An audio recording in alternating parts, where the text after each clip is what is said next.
తెలంగాణలో ఎక్కడ చూసినా ఇప్పుడు ఒకటే చర్చ. ఫ్యూచర్ సిటీ ఉంటుందా? ఒకవేళ రేపు పొద్దున్న ప్రభుత్వం మారితే పరిస్థితి ఏంటి? నిజమే, ఇన్వెస్ట్ చేసే ప్రతి ఒక్కరి మైండ్లోనూ ఈ డౌట్ రన్ అవుతోంది. అసలు జనం ఏమనుకుంటున్నారు, రియాలిటీ ఏంటి? నిజానికి గతంలో హైటెక్ సిటీని ఒకరు స్టార్ట్ చేస్తే ఇంకొకరు దాన్ని వరల్డ్ క్లాస్ లెవెల్కి తీసుకెళ్లారు. ఆ తర్వాత వచ్చిన వాళ్ళు ఫార్మా సిటీ అన్నారు, ఇప్పుడు ఫ్యూచర్ సిటీ అంటున్నారు. పేరు ఏదైనా హైదరాబాద్ చుట్టూ డెవలప్మెంట్ అనేది ఎప్పుడూ ఆగదు కూడా.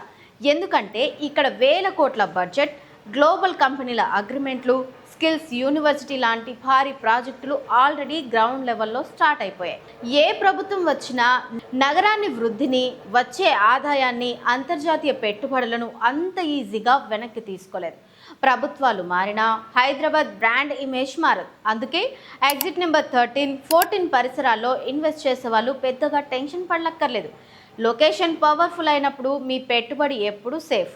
ఆలోచించండి, నమ్మకంతో ముందడుగు వేయండి.